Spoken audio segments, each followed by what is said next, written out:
I think per head in the United Kingdom there are more artists in Peckham than anywhere else. You know, in the entire United Kingdom, there's some great people here. It's a very friendly place, very cosmopolitan. There's the African community, Caribbean community, white community. Everybody's mixed, and everybody lives together really quite harmoniously. It's a little street shop called Little Lagos where it's very African, great food, great people, really cool. Go 15 feet down the road, there's a bowling alley where people are doing kind of new raves and new kind of clubs. Come in here, and we've got the Royal Court Theatre next month. Next week we've got Rob the Bank. We're doing stuff that's on a par with anywhere in the world, really. So yeah, people need to see that that's what the reality is. Peckham's rising and rising and rising. It's not down, it's not dead, it's on its way up. I like it. I think it's sort of high energy. I think it's got a great mix of people, and I think it's got potential as well. Sometimes I think it's gruddy, sometimes I think it's chaotic.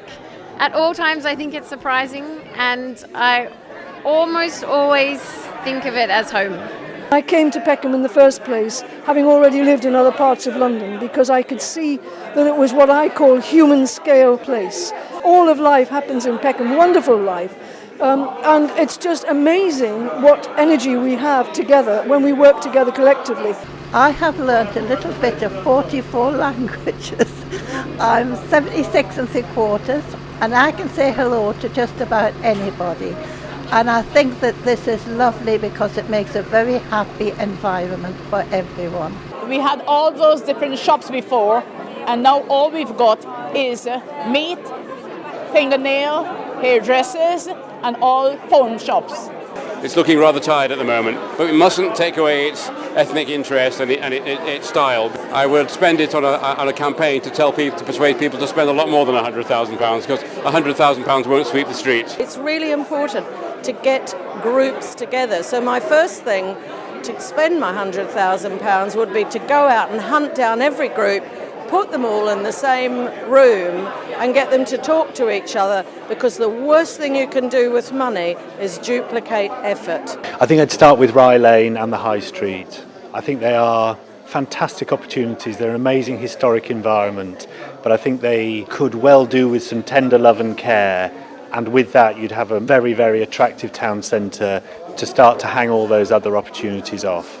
I'd like to see the station cleaned up, cleared up, so that it becomes a welcome into the most fantastic town centre. People's welcome once they get here affects the whole of the rest of their time they spend in the area.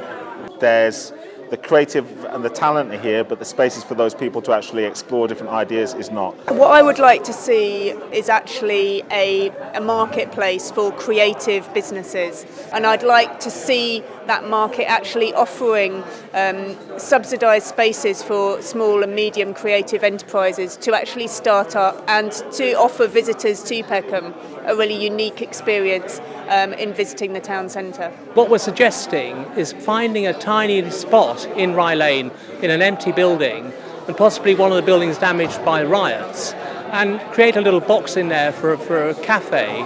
And in the cafe, the food that would be cooked would be food that's all bought in Rye Lane. One day it'd be Western food, and another day it'd be Eastern food.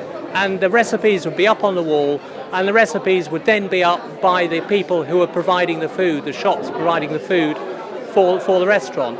Hopefully it's an introduction for all sorts of people to different ways of shopping and different ways of eating.